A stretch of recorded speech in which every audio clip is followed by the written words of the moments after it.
व्यासपीठावर उपस्थित प्रमुख अतिथी श्री फुलचंदजी, या तालुक्याचे तालुका कार्यवाह, सर्व स्वयंसेवक बंधू, या ठिकाणी उपस्थित असलेले संत, धर्माचार्य आणि स्वयंसेवक म्हणून उपस्थित असलेले या तालुक्याचे आमदार श्री नारायण भाऊ, अन्य सर्व स्वयंसेवक माता भगिनी, यांना सगळ्यांना विजयादशमीच्या हार्दिक शुभेच्छा। आज विजयादशमी होऊन 10 दिवस झालेत, पण राष्ट्रीय स्वयंसेवक संघाचा विजयादशमीचा उत्सव साजरा करण्यासाठी आपण या ठिकाणी एकत्रित आलेलो आहोत। संघ 100 वर्षाचा संघ झालेला आहे आणि त्या 100 वर्षाच्या संघाच्या कारकिर्दीमध्ये काय काय झालेलं आहे हे आपण सर्वजण जाणतो आहोतच। विजयादशमी, सर्व समाज ज्यावेळेस विजयादशमी साजरा करतो तर का बरं साजरा करतो हे आपल्याला माहिती आहे। प्रामुख्याने हा दिवस शक्तीची उपासना करण्याचा दिवस म्हणून आपण साजरा करतो। आपल्याला माहिती आहे प्रभू रामचंद्रांनी याच दिवशी अन्यायी असलेल्या, अत्याचारी असलेल्या, दुराचारी असलेल्या रावणाचा वध केला, म्हणून हा दिवस विजयादशमी म्हणून आपण सर्वजण साजरा करतो। मग अन्यायाचा, अत्याचाराचा ज्याने ज्याने कोणी अन्याय केला असेल तो रावणाच्या रूपात आहे, तो त्या ज्या ठिकाणी आम्ही राहतो त्याचं दमन झालं पाहिजे, त्याचं दहन झालं पाहिजे, याचं स्मरण राहिलं पाहिजे, म्हणून हा विजयादशमीचा उत्सव आम्ही सगळेजण समाजामध्ये साजरा करतो। दुसरी एक कथा आपल्याला माहिती आहे, नवरात्रामध्ये शक्तीची उपासना केली आहे देवीने आणि महिषासुराचा वध याच दिवशी केलेला आहे। त्याचबरोबर आणखी एक कथा आहे की पांडवांनी शमीच्या झाडामध्ये जी काही शस्त्र लपवून ठेवली होती ती याच दिवशी काढलेली आपल्याला दिसून येते, माहिती आहे। ज्यावेळेस पांडव विराट राजाकडे अज्ञातवासामध्ये होते, सुधर्मा नावाचा एक राजा या विराट राज्यावर आक्रमण करून आला आणि मग आक्रमण केल्यानंतर त्या ठिकाणच्या असलेल्या सगळ्या गायीची आणि त्या विराट राजाची संपत्ती लुटण्यासाठी या राजाने आक्रमण केलं आणि त्या गायींची रक्षा करण्यासाठी म्हणून आपल्या ज्या शमीच्या झाडावर जी आपली सगळी शस्त्र ठेवलेली होती ती सगळी शस्त्र पांडवांनी काढली, त्याचं पूजन केलं आणि मग त्या गायींचं रक्षण केलं, हे आपल्याला प्रामुख्याने माहिती आहे। प्रभू रामचंद्रांनी ज्यावेळेस रावणावर विजय मिळवला, रामचंद्रांना काय रावणाला मारता येत नव्हतं, पण लक्षात घेण्यासारखी गोष्ट आहे की ज्या वेळेस अयोध्येवरून चालत चालत चालत राम लंकेकडे निघाले, वाटेत काय काय केलं तर आमचे असलेले सगळे बंधू, वनवासात असलेले, जंगलामध्ये असलेले सगळ्यांना एकत्र केलं, सगळ्यांना दिशा दिली आणि मग जो कोणी अत्याचारी आहे, जो रावण आहे, त्याला मारण्यासाठी सगळ्यांना सोबत घेऊन लंकेला गेले। पण रामाने एकट्याने काम केलेलं नाहीये, आपल्या देशामध्ये, आपल्या सभोवताली जी जी काही अन्यायकारक शक्ती असेल, जी जी काही दमनकारी शक्ती असेल, तिचा जर नाश करायचा असेल, तिला जर संपवायचं असेल आणि हा देश पुढे घेऊन जायचा असेल, समाज पुढे घेऊन जायचा असेल तर सगळ्यांना सोबत घेऊन जाऊन काम करायला लागतं। ती आम्हाला लक्षात ठेवलं पाहिजे आणि त्याच्यासाठी हा विजयादशमीचा उत्सव आहे।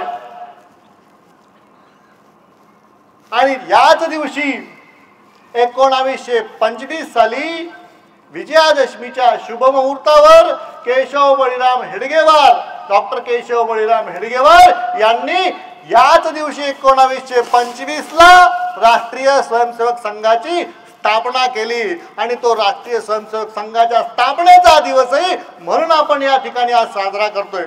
शस्त्रपूजन उत्सव हा आपण साजरा करतोय। तर या सगळ्या असलेल्या विषयांमध्ये ज्या वेळेस स्वातंत्र्य संग्रामाचं आंदोलन सगळीकडे सुरू होतं, स्वातंत्र्य संग्रामाच्या या सगळ्या आंदोलनामध्ये आपला देश सगळे नागरिक होते. पूजनीय डॉक्टरही सगळ्या या स्वातंत्र्य संग्रामाच्या आंदोलनामध्ये त्यावेळेच्या असलेल्या इंडियन नॅशनल काँग्रेस, त्यावेळेच्या असलेल्या काँग्रेसच्या अग्रणी असलेले नेते होते. पण त्यावेळेस लक्षात असं आलं की स्वातंत्र्य मिळणार आहे, स्वातंत्र्य तर मिळायला आपल्याला सगळ्यांना प्रयत्न केलेच पाहिजे, पण आमचा देश पारतंत्र्यात का बरं गेला असेल, हे चिंतन त्यांनी सुरू केलं. चिंतन करता करता जर लक्षात आलं की पारतंत्र्यात जाण्याची कारणं काय, 1012 वर्ष असलेलं इस्लामी आक्रमण, नंतर 150 वर्ष असलेलं इंग्रजांचं आक्रमण, हे का बरं असं आलं असेल तर लक्षात आलं त्यावेळेसही त्याच्या अगोदरही आमचा देश हा शक्ती संपन्न होता की नाही तर शक्ती संपन्न होता. आमच्या देशामध्ये बुद्धिमत्ता होती का नाही तर बुद्धिमत्ता होती. आमचा देश हा संपत्तीनी पैशानी पुढे होता का नाही तर होता, अध्यात्माने पुढे होता का नाही तर होता. हे सगळं असून सुद्धा मग पारतंत्र्यात जाण्याची कारण काय तर या देश हिंदू म्हणून एकत्र आला नाही, जातीपातींमध्ये सगळेजण वाटले गेलेलो होतो आणि त्यामुळे आमचा ऱ्हास झाला, आमच्यावर सगळ्यांनी आक्रमण केली आणि म्हणून आम्ही पारतंत्र्यात गेलो. हे ज्यावेळेस डॉक्टरांच्या लक्षात आलं त्यावेळेस डॉक्टरांनी मग काहीतरी केलं पाहिजे. एक हिंदूंची संघटना असली पाहिजे की जी संघटना या देशाला बलशाली करेल, जी संघटना या देशाला शक्ती संपन्न करेल, जे लोक या देशाला बलवान करेल, जे लोक सगळ्या समाजाला घेऊन पुढे जातील आणि हिंदूंचं एकत्रीकरण करून हा देश जे गतवैभव आमचं होतं, जे पूर्वीचं वैभव होतं ते मिळवून देण्यासाठी प्रयत्न करतील. म्हणून राष्ट्रीय स्वयंसेवक संघाची स्थापना 1925 साली डॉक्टरांनी केली आहे. 1925 साली डॉक्टरांनी स्थापना केल्यानंतर मग यासाठी काय असलं पाहिजे, तंत्र काय असलं पाहिजे, भाषण करून ते होणार नाही. मग काय केलं पाहिजे म्हणून राष्ट्रीय स्वयंसेवक संघाची शाखा एक सुरू केली. म्हणून आपण म्हणतो मंत्र छोटा तंत्र सोपे, ही जी संघाची एक ओळ आहे. शाखा तंत्र डॉक्टरांनी या समाजाला दिलं. 1 तासाची शाखा, त्या शाखेमध्ये सगळेजण या, देशभक्तीचे गीत गा, सगळेजण एकमेकांशी खेळा आणि तिथून देशभक्तीचे विचार घेऊन पुढे जा. समाजामध्ये जाऊन जे काही समाजासाठी जे जे काही चांगलं आहे, जे जे काही चांगलं करता येईल, समाजामधल्या असलेल्या समस्या सोडवण्यासाठी पुढे जा. म्हणून शाखेचं तंत्र दिलं. संघ काय करतो फक्त मनुष्य निर्मिती आणि मग या सगळ्या मनुष्य निर्मितीच्या आधारावर समाजासाठी देशासाठी जे जे काही आवश्यक असेल ते सगळे आयाम मग नंतरच्या कालावधीमध्ये सुरू झाले. त्यावेळेस 1940ला डॉक्टरांनी शेवटचा बौद्धिक वर्ग दिला.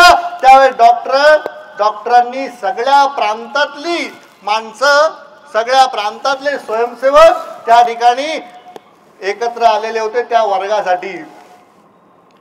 आणि त्यावेळेस डॉक्टर म्हणाले होते की मी हिंदू राष्ट्राचं एक छोटं रूप या ठिकाणी पाहतोय. 1925 ते 1940 15 वर्षाच्या कालखंडामध्ये डॉक्टरांनी फिरून आपला संघ हा छोट्या प्रमाणात का होईना पूर्ण देशभर पोहोचवला होता. 1940च्या नंतर पूजनीय गुरुजींनी 1973 पर्यंत गोळवलकर गुरुजींनी हा संघ पुढे घेऊन गेला. याच सगळ्या कालावधीमध्ये संघाच्या शाखा सुरू होत्या आणि जसं म्हटलं की त्या त्या ठिकाणी जशी जशी आवश्यकता आहे तसं तसं मग काम सुरू झालं. या सगळ्या याच्यामध्ये राजकीय क्षेत्रात काम असलं पाहिजे म्हणून जनसंघ सुरू झाला. विद्यार्थी क्षेत्रात काम झालं असलं पाहिजे म्हणून अखिल भारतीय विद्यार्थी परिषद सुरू झाली. वनवासी क्षेत्रात म्हणजे त्या सगळ्या सुदूर भागामध्ये जंगलामध्ये काही काम असलं पाहिजे, आदिवासींसाठी वनवासींसाठी काही ना काही काम असलं पाहिजे, त्या ठिकाणी असलेलं धर्मांतरण थांबलं पाहिजे म्हणून वनवासी कल्याण आश्रम सुरू झालं. आणि अशा या सगळ्या कालखंडामध्ये हे जे सगळं सुरू असताना सगळे स्वयंसेवक सगळे कार्यकर्ते या ठिकाणी आपलं आपलं काम ज्यावेळेस करत होते त्याच वेळेस आमचा देश स्वतंत्र झाला. 1947ला देश स्वतंत्र झाला. दुर्दैवाने या देशाची फाळणी झाली. अखंडित असलेलं स्वातंत्र्य आम्हाला मिळालं. गुरुजींनी सगळ्यांना सांगितलं, त्या सिंध प्रांतामध्ये असलेला सगळा हिंदू समाज हा भारतामध्ये असला पाहिजे. खंडित स्वातंत्र्य नको अशा विचाराचे सगळेजण होते. त्या ठिकाणी फाळणी झाल्याची ज्या वेळेस फाळणी झाली, आनंदमयी असे अत्याचार पाकिस्तानमध्ये सुरू झाले, त्या काळच्या असलेल्या हिंदुस्थानमध्ये सुरू झाले. हिंदूंच्या रेल्वे प्रेतांनी भरलेल्या इकडे यायला सुरुवात झाली. गुरुजींनी सगळ्या स्वयंसेवकांना त्या ठिकाणी सांगितलं की जोपर्यंत शेवटचा हिंदू तिकडून इकडे परत येणार नाही, ज्यांना यायचं त्यांना, तोपर्यंत स्वयंसेवकांनी त्या ठिकाणून हलायचं नाही. फाळणी झाली. फाळणीच्या वेळेस त्या ठिकाणी युद्ध सुरू झालं.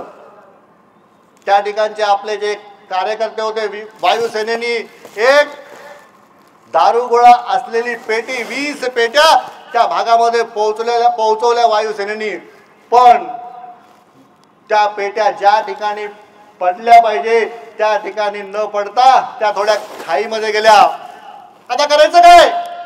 खाईमध्ये गेल्यानंतर ज्या ठिकाणी ती खाई होती ती पाकिस्तानच्या तोफगोळ्याच्या माऱ्यावर ते होतं. आणि मग तिथला जो कोणी कमांडर होता, आता सैनिकाला आपलं मरू कसं द्यायचं म्हणून थोडा जरा धास्तावलेला होता.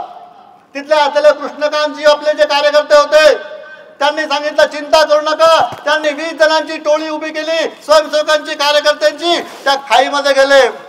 17 पेट्या त्यांनी उचलून आणल्या. 17 पेट्यात नंतर 3 राहिल्या. तर त्यावेळेस 6 कार्यकर्ते आपले धारातीर्थी पडले, शहीद झाले. पण त्या 6 कार्यकर्त्यांच्या बळावर 6000 हिंदूंचे प्राण त्यावेळेस वाचले. अशा प्रकारचं आतुरणीय शौर्य त्यावेळी संघाच्या स्वयंसेवकांनी केलं. तिथला असलेला प्रकाश नावाचा कार्यकर्ताही शेवटच्या युद्धामध्ये शहीद झाला. हे सर्व सुरू असतानाच दुर्दैवाने 1948ला पूजनीय महात्मा गांधींची हत्या झाली. आणि महात्मा गांधींच्या हत्येचा कट संघाने केला म्हणून चुकीचा आरोप संघावर काही लोकांनी लावला. नंतर कोर्टातून संघ मुक्तही झाला. गुरुजींना अटकही झाली. गुरुजींना अटक झाल्यानंतर गुरुजींना मारण्यासाठी सगळा समाज गेला. गुरुजींनी म्हणाले, मी हे काम जे करतोय सगळा हिंदू समाजासाठी करतोय आणि हिंदू समाजाची जर मला मारायची इच्छा असेल तर तसं व्हायला हरकत नाही. कुठल्याही स्वयंसेवकांनी आपल्या हिंदू बांधवावर हात उगारायचा नाही. सगळे स्वयंसेवक परत आले. गुरुजी सुरक्षित राहिले. आणि या सगळ्या कालखंडामध्ये नंतर आपण आंदोलन केली, निदर्शनं केली आणि जे काही योग्य होतं ते सरकारपर्यंत पोहोचवलं. आणि त्या सगळ्याचा परिणाम कोर्टाने राष्ट्रीय स्वयंसेवक संघाला त्या हत्येतून मुक्त केलं. 1973 पर्यंत गुरुजी होते. मग 1940 ते 73च्या या सगळ्या कालावधीमध्ये मग वेगवेगळ्या विषयात संघाने काम केलं पाहिजे असा एक विचार सुरू झाला. मग सेवा विषयात संघ काम करेल का? संपर्क विषयात संघ काम करेल का? प्रचार विषयात संघ काम करेल का? असं सगळं एकंदरीत चिंतन सुरू झालं. आणि मग सेवा विषय वेगवेगळ्या ठिकाणी देशभरामध्ये वंचितांसाठी, ज्यांना काही कुणाला आवश्यकता आहे त्यांच्यासाठी सेवा विषय सुरू झाले. आणि सेवेच्या माध्यमातून समाजाची सेवा केली पाहिजे हा विचार पुढे आला. आणि मग सेवा कार्य सुरू झाले. ती देशभरामधले असलेली आज सगळ्यात जास्त सेवा कार्य संघाचे स्वयंसेवक चालवत आहेत. कुणासाठी? जे वंचित बांधव आहेत त्यांच्यासाठी देशभरामध्ये 1.5 लाख 2 लाख सेवा कार्य ही संघ आज चालवतोय. सेवा कार्याचं उदाहरण घेतलं, संघाच्या शाखेतून निर्माण झालेल्या लोकांनी, संघाच्या शाखेतून निर्माण झालेल्या सगळ्या स्वयंसेवकांनी मग ती सेवा कार्य सुरू केली. तर अनेक देशभरामध्ये अनेक ठिकाणी केली आहे. उदाहरण म्हणून जर आपल्याला बघायचं असेल तर संभाजीनगरचं डॉक्टर बाबासाहेब वैद्यकीय प्रतिष्ठानच्या अंतर्गत असलेलं डॉक्टर हेडगेवार रुग्णालय. आज जर कोणाचंही पहिल्यांदा कुठे जायचं असेल तर आम्ही विचार कुठे करतो की हेडगेवार रुग्णालयात गेलं पाहिजे का. मेडिकल कॉलेजमध्येच शाखा लागत होती आणि त्या मेडिकल कॉलेजमध्ये शिकणारे 5-7 स्वयंसेवक डॉक्टर झाले, MBBS झाले, MD झाले. मग आम्ही काय केलं पाहिजे. समाजाचं आम्ही काहीतरी देणं घेणं लागतो, आम्हाला पैसा कमवायचा नाहीये. मग आम्ही ज्या विषय घेऊन डॉक्टर झालो म्हणून त्या समाजाची सेवा केली पाहिजे का. म्हणून एक सेवा कार्य संभाजीनगर शहरात सुरू केलं. 5 रुपये फी मध्ये आम्ही रुग्णाला तपासू का असा विचार केला आणि 5 रुपये फी मध्ये रुग्णांना तपासायला सुरुवात केली. निर्णय केला होता की आम्ही आमचं स्वतःचं रुग्णालय काढणार नाही. जर स्वतःचं रुग्णालय काढायचं असेल तर इथून मुक्त होऊ.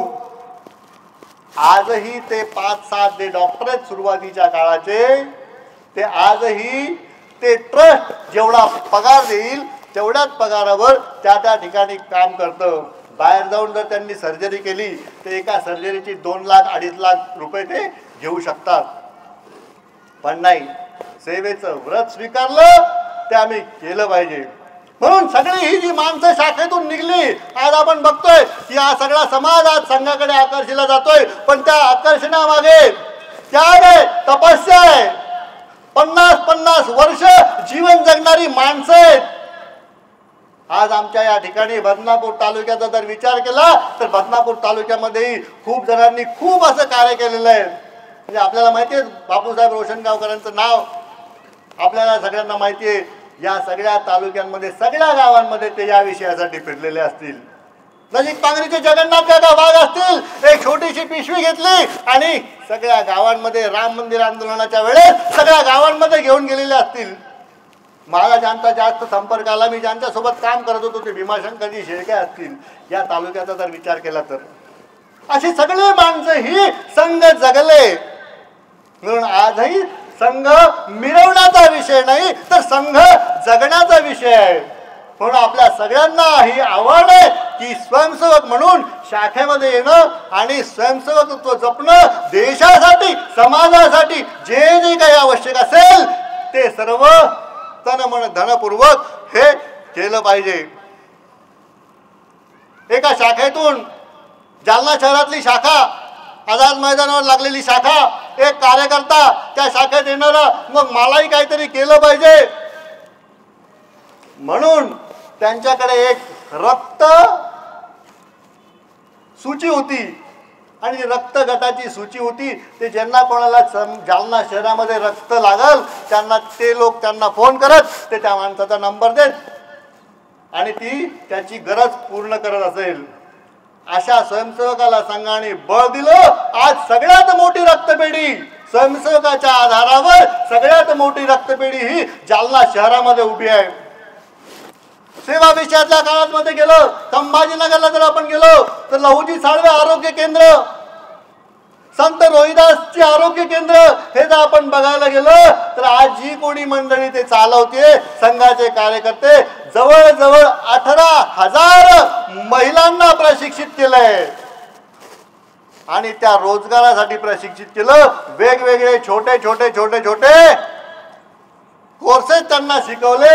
आज 18,000 महिलांपैकी जवळजवळ सर्व महिला रुपये 10,000 ते 1,00,000 रुपये महिन्यापर्यंत कमावत्या झालेल्या आहेत की ज्या महिलांना अत्यंत गरज होती, घरातून सोडून दिलेलं होतं, घरात रोज भांडणं होत होती. अशा सगळ्या महिला आता मी जीवन संपवू का अशा स्थितीतल्या असलेल्या सगळ्या महिला आज त्या सगळ्या आपल्या सेवा केंद्रात गेल्या, सेवा केंद्रात जाऊन रोजगार मिळवला, रोजगार उपलब्ध केला आणि आज त्या ताठ माननी समाजामध्ये उभ्या आहेत. तर अशा प्रकारचं वेगवेगळं काम आपण सगळेजण करतो. पारधी समाज आपण सगळ्यांनी बघितलाय. पारधी समाजाचं आपण जवळ पण जात नाहीये. शाळा तर दूरच, जवळ जाण्याची हिम्मत कोणी करत नाहीये. त्याच पारधी समाजासाठी, मुला समाजाच्या मुलांसाठी यमगरवाडी जी आहे तुळजापूर तालुक्यामध्ये आपल्या स्वयंसेवकांच्या आधारावर ते यमगरवाडीला आज 400 पारधी मुलांची शाळा आपण चालवतोय. सुरुवातीच्या काळात आज 400 शाळा 400 मुलं शिकतात हे सांगायला खूप चांगलं वाटतं, पण ज्या स्वयंसेवकांनी ते केलं 50 वर्ष खपले त्यांचं काय, त्यांनी काय काय केलं असेल. ज्यावेळेस ही मुलं ज्यावेळेस ते पकडायला जायचे, शाळेत चला म्हणायला जायचे, तर ते दगड मारायचे, बाण मारायचे, 25-25 30-30 किलोमीटर एकसारखं पळून जायचे. शाळेत आणून बसलेली मुलं एक वेळेस शाळेत आणून बसवली, आईबाबांनी पाठवली आणि रात्री ती 2-3 मुलं गायब झाली. अरे आईबाबांना सांगून कसं तरी पाया पाडून ते आणलेत, आता ती गायब झाली, करणार काय, कुठे शोधणार. घर तर त्यांचं 40 किलोमीटर दूर. शोधलं, सापडलं नाही, भीत भीत भीत भीत घरी गेले आणि बघितलं तर ते मुलं तिथे खेळतायत. बरं वाटलं. अरे तुम्ही रात्रीच्या रात्री इथे कसे आले? म्हणजे तुम्ही ज्यावेळेस आम्हाला आणलं होतं ना त्यावेळेस आम्ही ते लाईटचे पोल बघितले होते म्हणे, आणि त्या पोलने आम्ही अंधारात सगळीकडे आलो म्हणे. अशा सगळ्या मुलांना एकत्र करून ती शाळा आपण चालवतोय.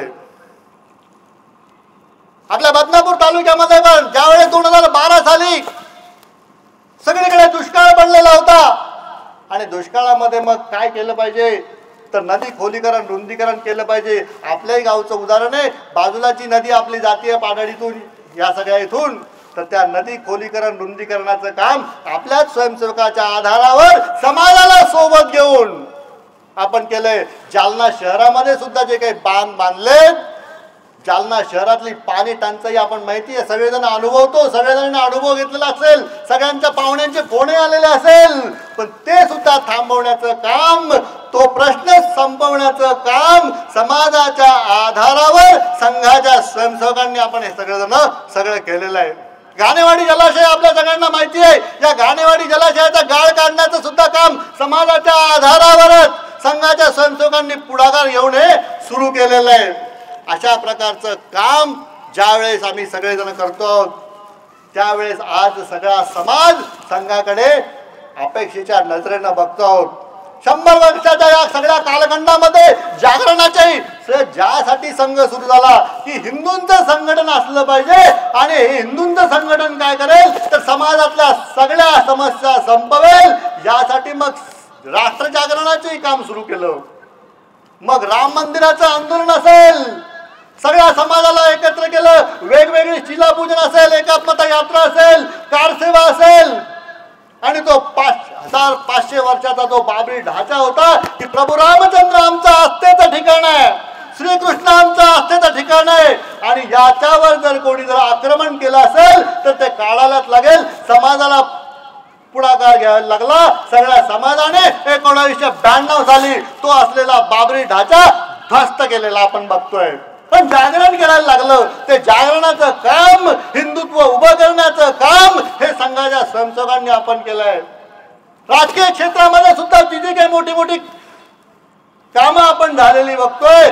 त्या आपल्याला माहिती आहे. 17 बार क्षमा अरिदल को ऐसी भूल ना अब होगी. पृथ्वीराज चव्हाण आणि मोहम्मद गौरीची गोष्ट आपल्याला माहिती आहे. तसं आपण होऊ देणार नाही. कणखर नेतृत्व समाजाच्या आधारावर पुढे गेलं, आणि मग आज घरात घुसून मारणारा भारत आपण उभा झालेला बघतोय. मग ते जे काही सर्जिकल स्ट्राईक असेल, सिंदूर ऑपरेशन असेल, वेगवेगळ्या क्षेत्रात आपण बघतो. पण बलवान झालं पाहिजे का, शक्ती संपन्न झालं पाहिजे का, तर हो, कारण शक्तीशिवाय कोणीही पूजत नाही. बळी कोणाचा देतो आपण? अजा पुत्रो बलिर्दग्ध्या देवो दुर्बल घातकः. बळी कोणाचा दिला जातो तर जो कोणी शक्ती नाहीये त्या बकरीचाच बळी दिला जातो. वाघाचा कोणी बळी दिलाय असं बघितलं का? नाही. म्हणून शक्ती संपन्न झालं पाहिजे, या आधारावर हिंदूचं संघटन झालं पाहिजे. म्हणून आम्ही ज्या ज्या ठिकाणी राहतो त्या ठिकाणी अशा सगळ्या हिंदूंचं संघटन, जाती भेद विरहित संघटन त्या ठिकाणी उभं राहिलं पाहिजे. हा संघाचा उद्देश आहे. आणि या सगळ्या कालखंडामध्ये पुढे जात असताना जसं आपण आता म्हणलो की शक्ती संपन्न झालो, राष्ट्र जागरणाचे कार्यक्रम केले, मग ज्या विषयामध्ये आमचं आध्यात्मिक क्षेत्रात जे काम आहे तेही सगळ्या जगाला समजलं पाहिजे. म्हणून वसुदैव कुटुंबकम G20 सारख्या G20 ज्यावेळेस सगळे देशभरातले जे काही कार्यकर्ते, देशभरातले जे काही त्या देशातली जी काही मंडळी होती ती या ठिकाणी बैठकीला आलेली असताना वसुदैव कुटुंबकमची जी पार्टी आपण बघत होतो त्या ठिकाणी होते. छोट्या छोट्या शहरामध्ये ही सगळ्या G20च्या बैठका आपण केल्या, म्हणजे सरकारने केल्या. तर याच्या मागे उद्देश काय की छोटे शहरही मोठे झाले पाहिजेत आणि हा आमचा वसुदैव कुटुंबकम, हा देश, हे सगळं विश्व एक कुटुंब आहे. या सगळ्या विश्वातली जी काही सगळी मंडळी आहे ती आम्ही बंधू आहोत. या आधाराने आम्ही ते सगळं पुढे घेऊन गेलो. पण योग विषयात असेल की ज्या ब्रिटिशांनी आमच्यावर 150 वर्ष राज्य केलं, बाबा रामदेव त्या ब्रिटिशांच्या राणीला भेटायला गेले आणि त्या राणी म्हणायला लागल्या की मला योग शिकवा. बाबा रामदेवांनी ठीक आहे, बाबा रामदेवावर बसलेले, ब्रिटिशांची राणी खाली बसलेली आहे, इंग्लंडची राणी खाली बसलेली आहे. म्हणजे आता श्वास घ्या, मी जो श्वास सांगेल माझ्या आधारावर तुमचा श्वास चालू लागेल. पण ज्यांनी आमच्यावर राज्य केलं त्यांना आम्ही श्वास घ्यायला सुद्धा लावू शकतो. अशा प्रकारचं योगाचं सामर्थ्य आम्ही जगभरात घेऊन गेलो. आणि मग या तीनचे सगळ्या या कालखंडामध्ये संघ जसा जसा पुढे व्हायला लागला, मग आता या सगळ्या विषयामध्ये समाजाने पण काहीतरी केलं पाहिजे. मग एक पंचसूत्र, एक 5 कार्यक्रम. जर समाज परिवर्तन करायचं असेल तर एका दुसऱ्याच्या आधार नाही, पण उदाहरणही, मी अगोदर म्हटलो की संघ जगवावा लागेल, पण उदाहरणं आम्ही आमची स्वयंसेवक तयार झाले पाहिजेत. म्हणून मग कुटुंब प्रबोधन हा एक विषय घेऊन आता सगळे स्वयंसेवक जाणार आहेत. कुटुंब प्रबोधन म्हणजे काय, तर जे काही परिवार आहेत तो आमचा सगळा परिवार हा सत्कारयुक्त परिवार असला पाहिजे, एक विचाराचा परिवार असला पाहिजे. म्हणून मग कुटुंब प्रबोधन आम्ही समोर घेऊन जाणार आहोत. पर्यावरण या विषयामध्ये आम्ही पुढे गेलो पाहिजे. मग आम्ही स्वतः स्वयंसेवकांनी पर्यावरण जगलं पाहिजे. म्हणून मग आम्ही प्लास्टिक वापरणार नाही. भाजीला जायचं असेल तरी कापडी पिशवी घेऊन जाऊन, हे आम्ही स्वयंसेवक म्हणून जर करायला लागलो तर आजूबाजूचे 4 लोकही करायला लागतील. म्हणून आम्हाला करण्यासारखं काम आहे. पर्यावरण विषयात आम्ही आमच्या घरातल्या कुठल्याही कार्यक्रमामध्ये थर्माकोल वापरणार नाही, प्लास्टिकचा कप वापरणार नाही, प्लास्टिकचा ग्लास वापरणार नाही. या विषयात, पर्यावरण विषयात तर आम्ही काम स्वयंसेवकांनी केलं पाहिजे, उदाहरण समोर ठेवलं पाहिजे. म्हणून हाही विषय आम्ही समोर घेऊन जाणार आहोत. स्वदेशी या विषयामध्येही आम्ही सगळेजण पुढे जाणार आहोत. आम्ही जी घरामध्ये भाषा बोलू ती आमची स्वतःची स्वभाषा बोलू का, जे काही आम्ही सामान वापरू ते स्वदेशी वापरू का. एक छोटंसं उदाहरण आहे. आपल्या गावामध्ये आता सध्या दिवाळी येते, आपापल्या गावामध्ये झाडू तयार करणारी काही मंडळी असते. मग ती झाडू तयार करणारी मंडळी, लक्ष्मी आपण म्हणतो तिला, तर ते लक्ष्मी आमच्या गावातले जे कोणी तयार करणार आहेत त्या गाव सगळा त्या लक्ष्मी त्या गावातल्या त्या माणसाकडून घेईल का, त्याचाही धंदा वाढेल, रोजगार मिळेल. हे काही विषय आम्हाला स्वदेशी म्हणून करता येतील का, वेगवेगळे विषय त्या विषयामध्ये येऊ शकतात. म्हणून स्वयंसेवक अगोदर या सगळ्या विषयांमध्ये काम करत असेल. नागरिकांची कर्तव्ये, पूजनीय बाबासाहेबांनी आम्हाला जे काही संविधान दिलंय, अधिकार आहेत, तशी नागरिकांची कर्तव्य पण आहेत. म्हणून ते नागरिकांची जी काही असलेली कर्तव्य, आम्ही रस्त्यावर कचरा घाण करणार नाही, रस्त्यावर कचरा टाकणार नाही, प्लास्टिक वापरणार नाही. सिग्नल लागलेला असेल तर सिग्नलवर आम्ही आमची गाडी थांबवू. वेगवेगळे ते कर्तव्य आहेत जे आहेत, तर ती सगळी कर्तव्य स्वयंसेवकांच्या आधारावर समाजाला दाखवून देऊन त्याचंही उदाहरण आम्ही करू का. याला सामाजिक समरसता हा विषय, स्वातंत्र्य, समता आणि बंधुता या आधारावर आमचा देश चालला पाहिजे. म्हणून सामाजिक समरसता, आमच्या ठिकाणी असलेली स्पृश्य अस्पृश्यता भाव आम्हाला संपवता येईल का, यासाठी स्वतः स्वयंसेवकांची उदाहरणं ही तयार होतील का. वेगवेगळ्या विषयामध्ये हे आपण सगळे समरसता विषयातलं काम करतोय. आजही दुर्दैवाने आजही या विषयामध्ये आमच्या गावातल्या असलेल्या स्मशानभूमींची अवस्था, माणूस मरतो, गावामध्ये स्मशानभूम्या वेगवेगळ्या आहेत, पण एखाद्या छोट्या समाजाला तिथे जाळू दिलं जातं का? हा प्रश्न आहे. मग बदनापूर तालुका म्हणून जर हा प्रश्न आम्ही घेऊ का? मंदिर प्रवेशासारखे प्रश्न असतील. राजस्थान मध्ये अशा विषयातला एक प्रश्न होता की घोड्यावर बसणारा नवरदेवाला घोड्यावरच बसायचं नाही, बसू दिलं जात नव्हतं. मग ती प्रथा संपवण्यासाठी संघाने पुढाकार घेतला आणि आज अनुसूचित जातींमधले जे बांधव असतील ते सगळे आज घोड्यावर बसतायत. त्याचं स्वागत अन्न सगळा हिंदू समाज करतोय.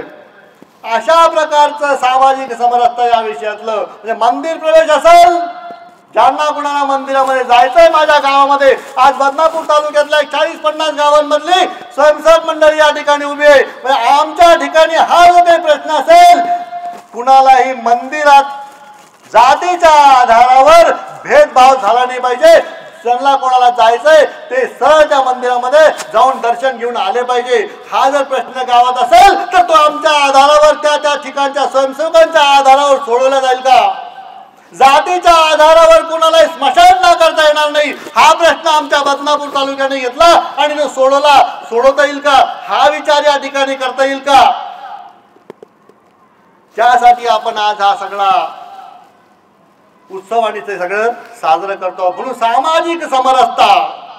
म्हणून स्वयंसेवकांनी माझ्या घरामध्ये मी जर ज्या ताटात जेवण करतो, मी जिथे जेवण करतो, तर माझ्या त्या सगळा माझा असलेला मित्र, अनुसूचित जाती जमातींमधला माझा कोणी मित्र असेल का?